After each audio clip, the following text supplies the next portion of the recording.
friends at Tivoli Brewing Company and the Department of Communication Arts and Sciences at MSU Denver, this is Unfiltered. And here are your hosts, Jay Schrader and Dr. Samuel J.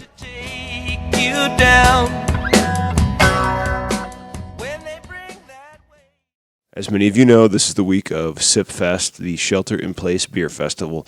That is going to be our virtual beer fest. It's going to be happening on Saturday, April 11th, noon to 6. If you want to grab a ticket, a t-shirt, got some onesies up there now. You can make a sponsorship donation. All of those proceeds are going to be going back to Colorado craft beer employees who have been affected by COVID-19 layoffs, loss of hours, etc. Once again, that's the Shelter-in-Place Beer Festival. It's all virtual, happening Saturday, April 11th, noon to 6. If you order your Colorado craft beer through the Handoff app, you can find it wherever you get your apps. You can also find the Skill for your smart speaker. If you use Handoff to do your pickup or your delivery, they're going to give $1 back to the Sip Beer Fest that will go as part of our donation to those Colorado craft beer employees. So make sure if you are ordering your beer, you use the Handoff app because, again, it's a Denver-based app company. They are all about supporting the community, and we're partnering with them on this particular project. That's the sipbeerfest.com, and then the app I was just talking about was the Handoff app. So check it out. Enjoy this week's show. Everybody be safe out there. We'll see you Saturday. Yeah, I'm out of time, guys. I know, just we like can that. set up a meeting later. He's absolutely done. He's absolutely done.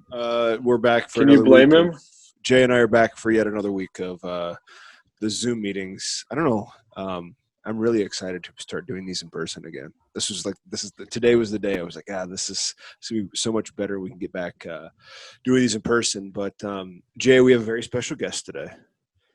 One with Mr. Matty Peetz, the figurehead, the brains behind Propagate Labs. Welcome to the show, Matt.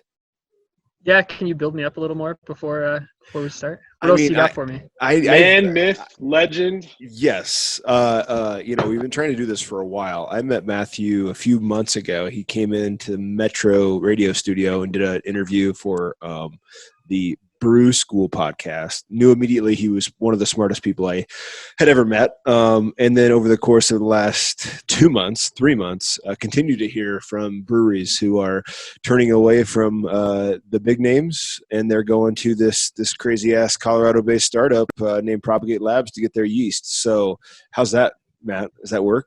Is that enough? Yeah, that works. I got my ego is sufficiently inflated. Okay, good. I got an even better one.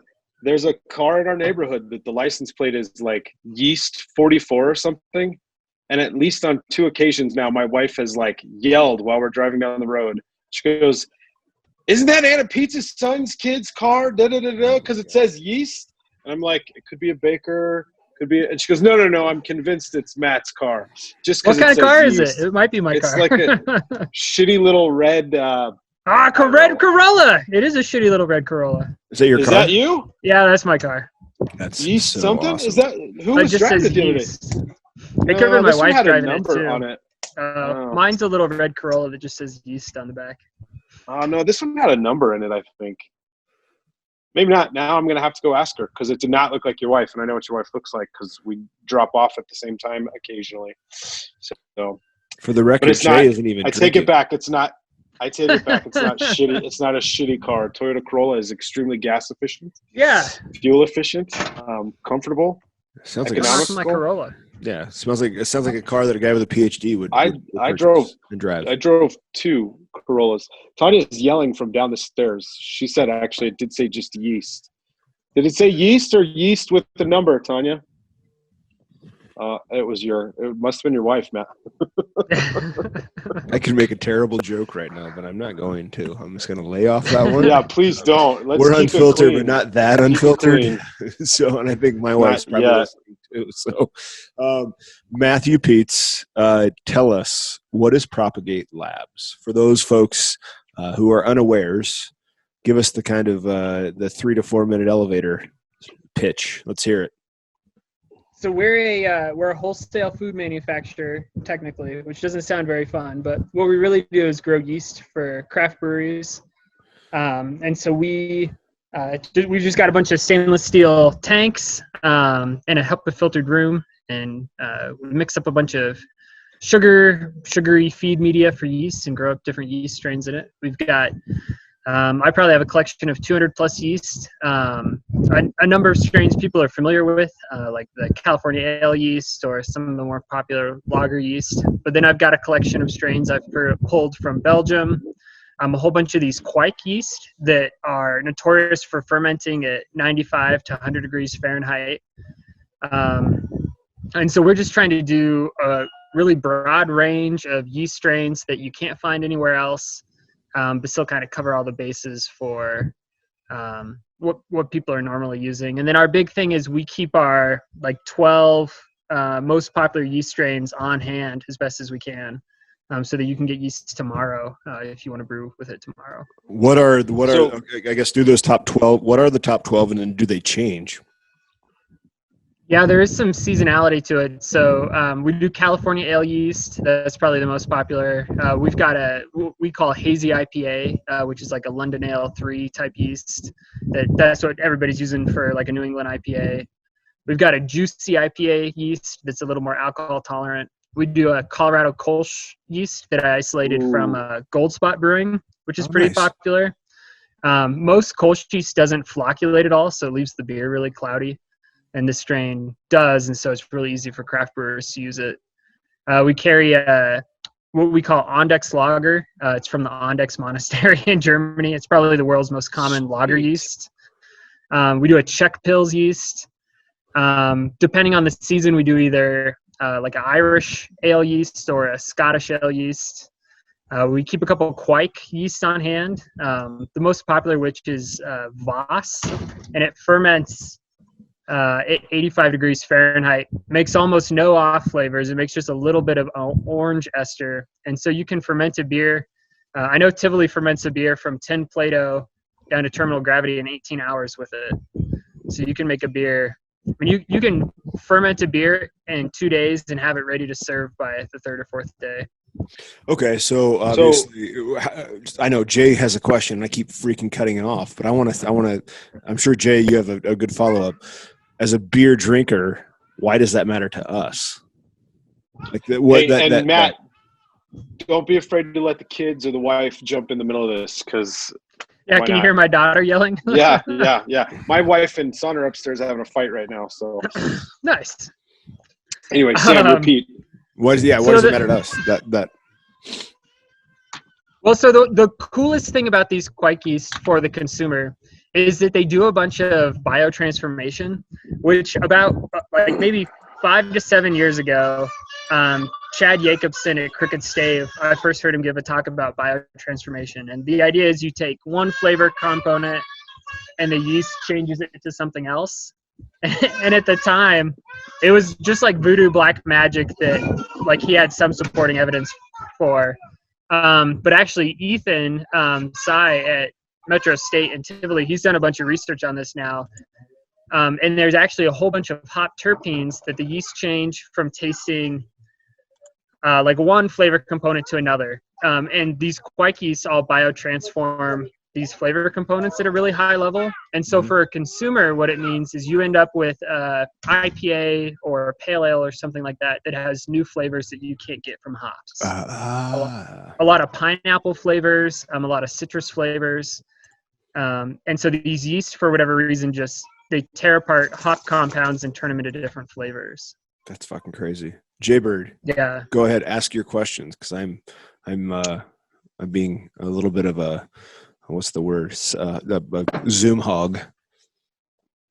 Well, I'm accustomed to it in live shows, so why would it matter today? True. I don't even know if it fits into the conversation at this point, but Matt, you've used a lot of big words, first of all. Sorry. And you got to remember that I was not there for the interview on Brew School. And maybe not all of our listeners have heard the Brew School interview. So let's back up before your inventory. Tell us what qualifies you to even have this company. I mean, are you doing this in the garage or the basement?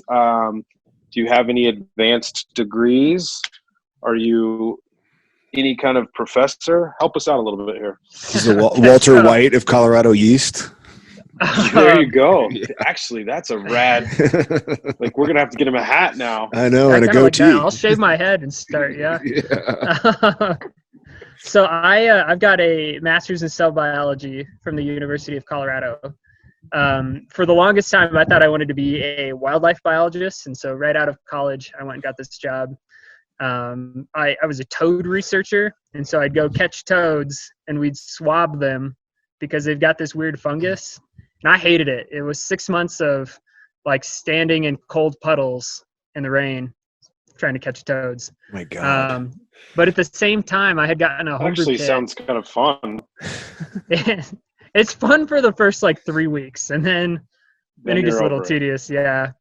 I got a homebrew kit when I graduated college, and so this whole time I was homebrewing also, and I decided that's what I wanted to do instead. So I went back to school, got my master's, and I chose to go to UCCS for that because they had a yeast biologist who was doing a bunch of advanced research with yeast, and I figured that'd kind of like tie into beer because he's using yeast, and things kind of spiraled from there. I tell people growing yeast is my only employable skill, and so I've done that for biofuel research, for cancer research, and then about 7 years ago I left biofuel research where I was growing yeast to start growing yeast for craft brewers. What's your relationship to craft beer then? I mean, obviously this is how you got into growing yeast, but when did those two collide? I mean, obviously you just said kind of after you were done with the biofuel thing, but how long had the other trajectory been going in terms of your love of craft beer? Was that kind of a something that's been going on in your life for a long time? Yeah, I mean, pretty much when I turned 21, I started drinking. Well, before then, but drinking craft beer. Like I got hooked on Fat Tire, loved Fat Tire, and my advisor at UCCS, he also led this Rocky Mountain Microbrewing Symposium that was all about beer, and the idea was that industry experts would meet with kind of professional scientists and exchange knowledge about beer and hops and malt and all that stuff. So I kind of got involved while I was doing my master's with the craft brewing community. And what about growing up? I've met your dad once or twice, and as I understand it, he's got a pretty big affinity for whiskey. So did you have some influence coming from that perspective as well, or was this just all self-developed talents and loves? Thank you, Emmy. Is she bringing you a refill? I got a dinosaur egg. Nice. Oh, even better. Jackpot. Yeah, he always drank Fat Tire growing up. I mean, I don't think I ever saw him drink, like light lager or anything like that. And so I think that's probably why I started drinking nicer beer. But him and I, that's one thing I've been able to share with my dad that I've really enjoyed. We go to Collab Fest or GABF and stuff like that. So it's a nice overlap. Yeah, my dad is a Busch Light for life kind of a guy, which is the most distressing thing ever. I managed to get try. I got him to drink New Belgium Day Blazer on Sunday. Oh, there you go. He was like, "Is it going to kill me?" And I was like, "No, you're still going to be able to walk back the 6 blocks to your house." And I found a half full one laying around the house later out that evening. Not sure if it was his or mine, but I passed it off either way. COVID-19 be damned. Yeah, no shit. My God, you got to build up that immune system for sure. Yeah, Exactly. there you go. So what's I know kind of aside from Propagate, are you still doing the Regis thing? Yeah, I also direct. Regis has a certificate in applied craft brewing, and I direct the certificate there. Okay. So it's it's 16 credits. It's 4 classes and an internship. So it's really targeting people who have a full-time job and they're trying to get their foot in the door. So out of curiosity, Sam, we know a guy in that program, don't we? We do? Who? I don't remember. Who was our audience viewer at Chain Reaction? Evan Beggs, is that right? Oh yeah. Okay. Yeah, Evan's in Evan? Class right now. Yeah. Yeah, good. Evan's the husband of a coworker of mine, and I was tasked with finding him an apprenticeship, which I did not find him. So Well, I think he's got one now at Platt Park. So Yeah, he pulled that off pretty quickly. So my job was really pretty easy. yeah, and Charlie at Tivoli, he went through the program also.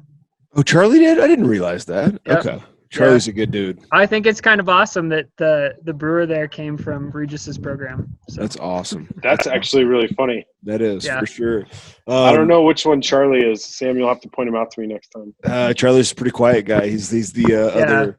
Yeah, you would recognize him if you saw him. He always has a hat on. Really, really good dude. He just had a kid too.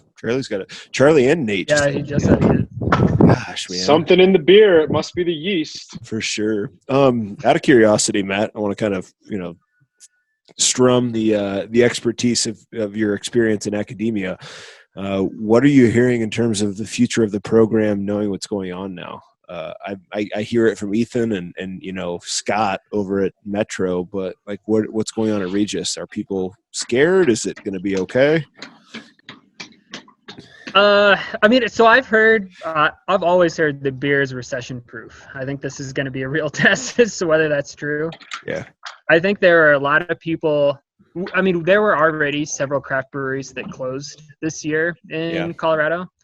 And I think it's in large part, there was this big boom 3 to 5 years ago, and now everybody's lease is being renewed. This is just like another reason to maybe get out. It was unfortunate, but I think we were already in a spot where there's going to be some consolidation and closing. I think this is probably going to accelerate that.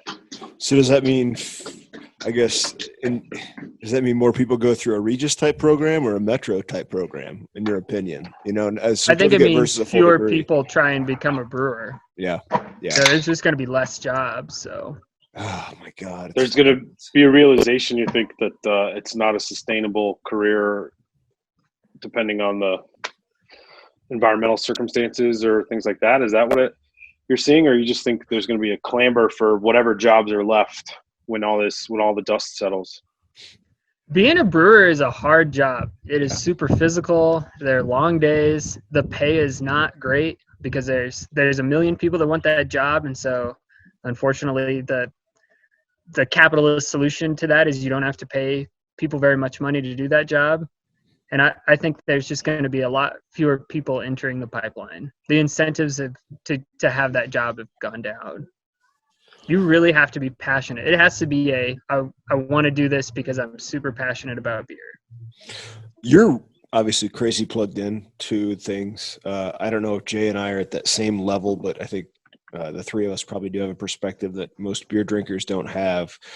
What do you foresee the future of craft beer to look like, other than things closing down? Like, what does the distribution model look like? What does the successful craft brewery look like a year from now, in your opinion? Is it a Denver Beer Coast type thing? Is it a Woods Boss smaller place? What happens? So I mean, obviously the margin of selling beer across the bar is the highest, and so I think people who can cover all their expenses selling beer across the bar are going to be totally fine. I think that's a fantastic model. The people I know that have 3 to 7 barrel breweries, they're happy. They don't need a lot of staff. They're able to make new and exciting beers with every batch. I think they're going to be fine. It's the people who have tried to jump into distribution that is just it's not a winning game. And I think like a Knotted Root, I really like what they're doing. He makes beer mostly for the tap room, and then he makes 4 packs of 16-ounce cans of beer that he knows people are willing to pay like an honest price for. His 4 packs are expensive, but that's the true cost of that beer. He's putting in 3 to 5 pounds of hops per barrel. It's a really premium product. And so his model works is people who go and try and sell a 6-pack of beer for $10 a can at the liquor store, and a craft brewer can't do that. They don't have the scale to do that. That's it. The profit on a barrel of beer at Coors, I've heard, is $1. Are you serious? $1 per barrel. Holy and shit. So there's literally there's no margin in canning beer. So I guess what, we were talking to Shawnee last week. Shawnee and Justin, who's Justin at Station 26? What's his last name? Bakar? I can't remember. I can't remember Justin's last name. I should, right? It's one of the We're going to edit that out. No, I'm going to leave it in there. I don't know if Justin listens. We've been trying to get him on the show forever. We did a happy hour with him last week. And they were talking about sales, et cetera, and laws. We got into kind of laws. I guess from who you're talking to and the people that you're discussing things with, I would guess that the Brewers Guild probably puts their foot on the pedal when it comes to delivery and to go beer now that it's kind of been open. Is that what your sense is? I mean, breweries are going to be able to deliver and do to go beer now into perpetuity. Yeah. I have no idea about that. I have a hard time seeing that being the case. I feel like you're going to see the state legislature or whoever is going to be burdened with figuring that out, clamp down real fast, real hard. Really? Look at how long it took us to put craft beer in grocery stores. Yeah. And the margin, again, is not good. Unless they're charging you to deliver, they are probably just breaking even on that crowler they brought you. I mean, I'm okay with paying for delivery at that point, I think, personally. I am too. I don't know. As Sam pointed out the other day, I think the bigger problem is not owning a brewery right now, but looking at what the landscape is like owning a liquor store 3 to 6 months down the road or a year down the road, when people realize they prefer to support this industry, they prefer to go directly to the source, and God forbid, maybe, just maybe, they're allowed to continue to deliver and figure out how to build it into their model, which takes liquor stores even more out of the equation. That's true. But liquor stores premium on. Sorry, I mean, sorry, I don't mean to cut you off, Matt. We're learning over the last 2 years, liquor stores make their money on wine and liquor, and they always have. Yeah. And beer just happens to be that thing that often will bring people in, but they don't make much money off the beer sales. It's all that premium wine and liquor anyway. So I'm not sure. I know what you're saying, Jay, but I don't know. We're still probably going to pay a little extra to get something that's difficult to find here in town, right? We're going to drink local and continue to do that. But I mean, if there's a 6-pack of something we can get from only on the East Coast, it's there. Or I mean, Fremont is selling a lot of beer now here because it's a good beer. I want to see Reuben's on shelves here. There's a lot of California beers I'd love to see on shelves. So I don't know. I mean, I think maybe you're right. We have a lot to see. Sorry. So you guys go ahead. Sorry. Let's go down a different path. Go. Let's go down a different path. Go. We're going to change directions here. This is a days of our lives moment for Matty Peetz here. Propagate is not your first venture into the yeast world, is it not? No, I co-founded Inland Island also back in 2014. And it's kind of a big deal. That's kind of what I'm getting at. But leaving seems like a big deal too. I mean, was that hard for you to leave, or are you in a better place now? I mean, it was not my first choice, but it's been really nice to start over with a clean slate. I've gotten to do everything the way I would prefer to do it. I mean, one of the big things is now all the yeast we're growing is in stainless steel fermenters. I think I've tried to make us have the highest quality product in the state, if not the whole country. And we've been in operation. Stainless steel, as opposed to, not to give any away as secrets, opposed to not stainless steel. Home Depot buckets, Rubbermaid bins. What? Yeah, not stainless steel. All right, not stainless steel. Okay, so higher quality product, a little bit more expensive on the overhead, and I mean, and we're the only lab in the state and one of the few in the whole country that'll let you come in and see our facility. And so if you're a brewer or you guys, you can come in and see what we're doing. Well, I'm trying to be totally transparent about how we're growing yeast. You can any brewer, we're more than happy to have them come in and see it. We've brought all the Mines students. Mines has a brewing program. They all came and did a tour of the lab. We're trying to be, I'm really proud of how we're doing stuff. And so we're trying to show people that. And Sam, why have we not been up there then? If you knew this guy and you're bragging about it. And you know yeah, Sam. You He's guys an are right open by friggin' book. Yeah, and the shop is right by Denver Sports Lab.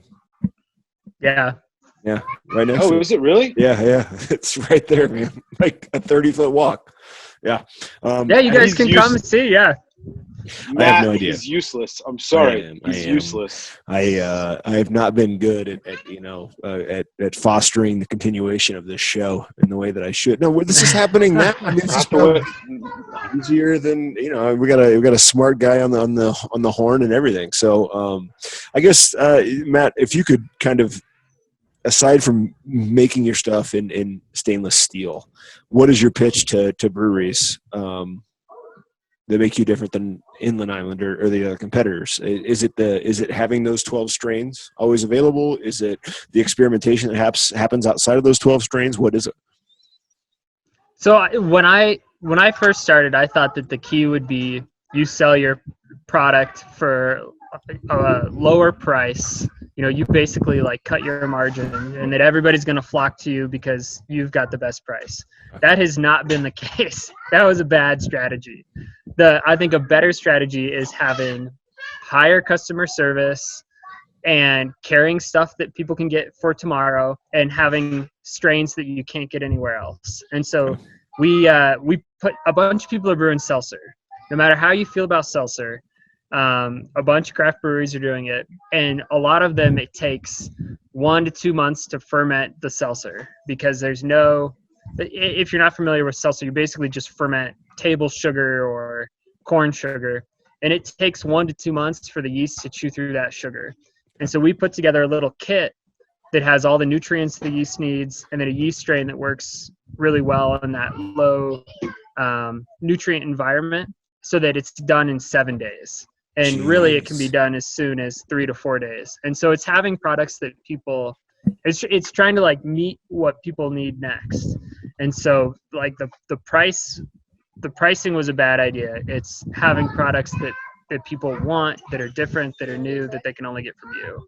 So what kind of research are you doing to figure out the market? Sorry, Jay, this damn Zoom thing is killing it, because usually we can just make eye contact. It's your internet speed. Your internet is shitty, I know. Because I can see you bubbling. Yeah. And I'm crystal clear. I look better than I've looked in years on this thing. Do you have the little Zoom make me look good filter on? Yeah. It's called the spotlight. It's not strong enough, so that you guys can see all my flaws. No, go ahead, Sam. Go ahead. Sorry. No, I don't remember what I was going to say. God damn it.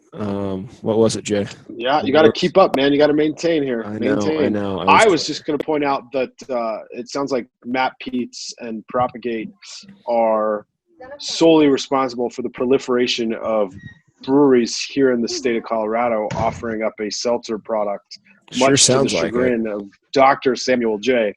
I, on the other hand, am not I'm not against it completely. I enjoy a hard seltzer. So.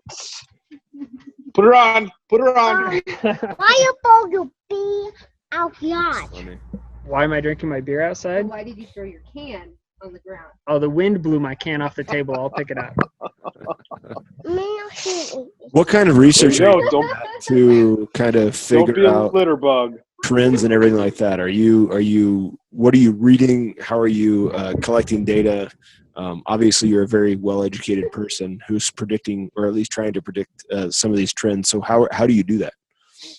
I mean, it's so what's nice is that except for maybe the customers we have out of state, I'm able to answer the phone and talk to everybody, go to the brewery and drop off their yeast, and it's just being like part of the community. And so I think trends that are up and coming are probably really low alcohol beer or NA beer. I've heard a lot of people talking about that. People they realize they just have 4 or 5 fermenters, and so they're very interested in this quike yeast because it lets them turn out more beer because they can ferment it faster. It's just trying to, right now what everybody's doing is brewing lagers. Yeah. You have freed up a ton of your production space for the next 4 to 8 weeks, and so everybody's brewing lagers. And so it's being plugged into the community and just listening to what they want. That the purpose of my business is to serve brewers, not to that's the purpose. So. Are you doing the sales too? Yeah, I do most of the sales. I mean, I've been doing this in Colorado for so long now. I know almost everybody here. It's out-of-state sales that are really hard because I don't know anybody. So I was supposed to go to a big conference for the New York Brewers Guild and talk about making seltzer and fermenting with quake yeast this past week, but they canceled that conference. So. Okay. As they should have. As they should have. Yeah, the conference was probably going to be in the Javits Center, which is now the world's biggest field hospital. So, yeah, you're probably better off. I shouldn't make light of a horrible situation, but at the same time, what else are we going to do besides drink beer and poke fun every once in a while? That's what you're doing. There you go. Based on some of the things you've said, I feel like you should be involved in at least one of not our episodes, but the upcoming, we'll call it our personal little collab fest with Dan because I can't pronounce his last name any better than Sam can pronounce Justin's last name, formerly of Blue Moon. We're going to be doing our online Cicerone tastings.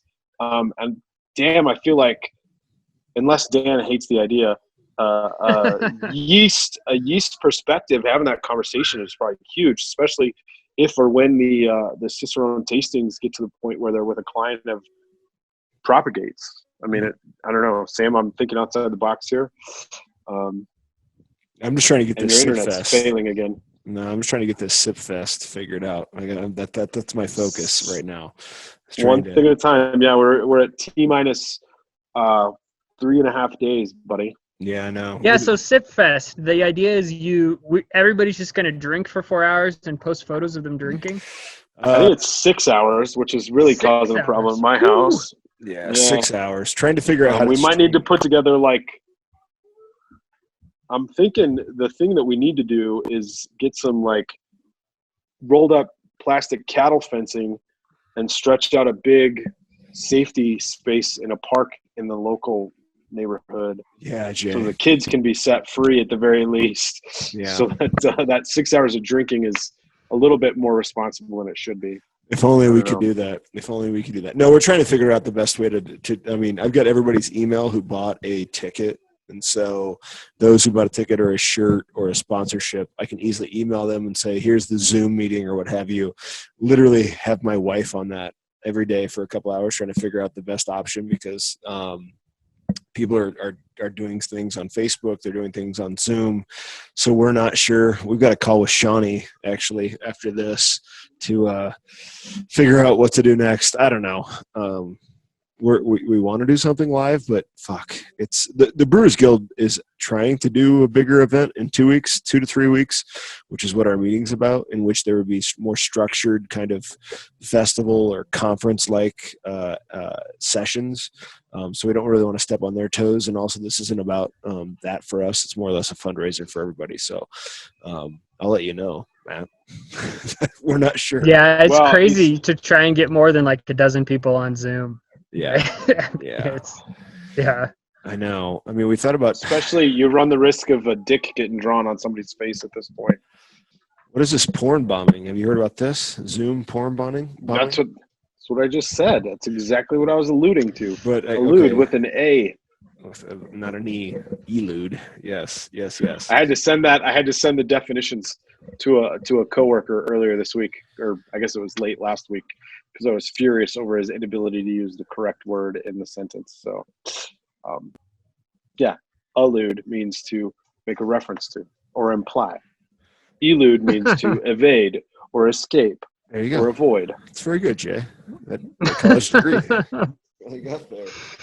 20 years worth of college education right there.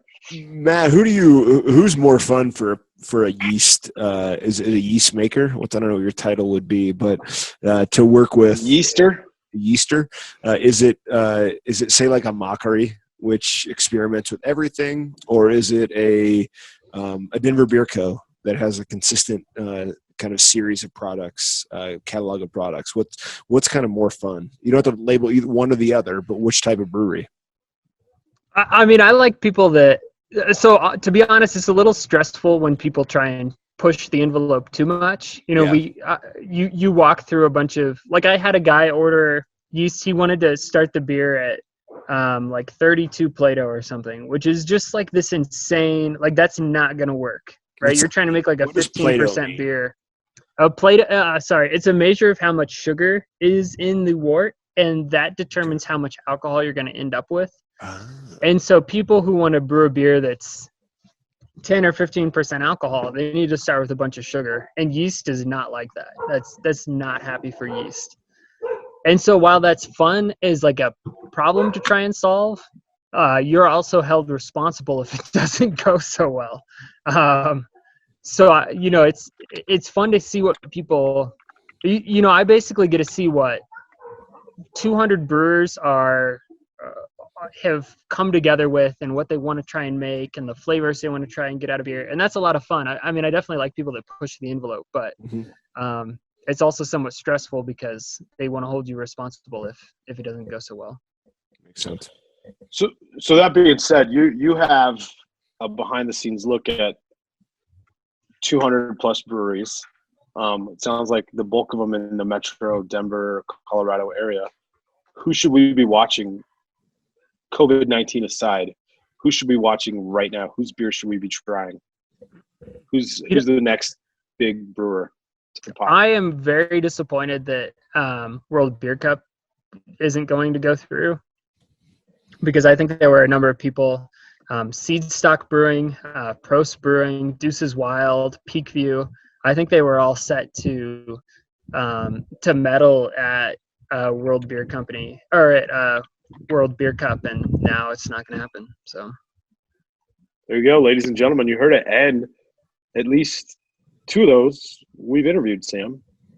Yeah, I know, for sure. Seed Stock and Peakview. That puts us ahead of the trend by that much, which never happens. The crew at Peakview has been really, really supportive of SIP Beer Fest, probably more so than any other brewery. Not to say that people aren't doing a great job, but Sean and AJ and Justin they've been doing a hell of a lot, just kind of reposting and all of that. So I really appreciate them, and they've said nothing but good things about one Mr. Matthew Peetz. So it's no surprise in talking to you, but.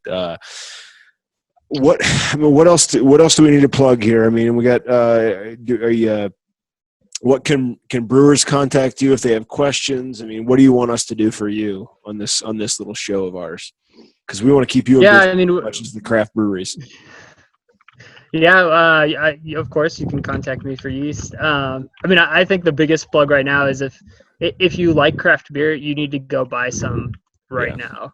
This is your opportunity, because these people rely on their local community. So now is the time to support them. That's perfect. Matthew Peetz. Yeah, go ahead, Jay. I don't think we got this on recording, but thanks for responding to my drunken mass text. You're welcome. No. Otherwise, this would have never happened. Matt, what were you drinking? By the way, we never got word on what you were drinking. Oh, Wake Up Dead from Left Hand. We did some Quake yeast for them for CollabFest, which I'm super disappointed is canceled, because I'm not going to get to drink all these awesome CollabFest beers. Yeah, Sam, I think there's one guy in Denver that gets more free beer than us. I know, it's that guy right there. Look at him. We're talking to him. Believe it or not, he's 17 years old with a face like that. He's 17. He's aged. Smug son of a bitch. I shaved for the first time in like 2 weeks. So you guys for this? You should not have. I didn't even shower for this. I let my wife cut my hair, so that's why I'm wearing a hat. That's why you're wearing a hat. Yeah, there's a lot of that going around the city right now. A little bit disappointed, but Matthew Peetz, we'll do this again as soon as we're out of our shelter in place. Thank you, buddy. Yeah, come have a beer at the lab. Yeah, thank you guys. We will. We'll load up. I didn't know we could do that. Come have a beer at the lab. Yes, we got it. Next time for sure. All right, Matt Peetz, probably the smartest guy we'll ever have on this show. All right, see you, buddy. Take care.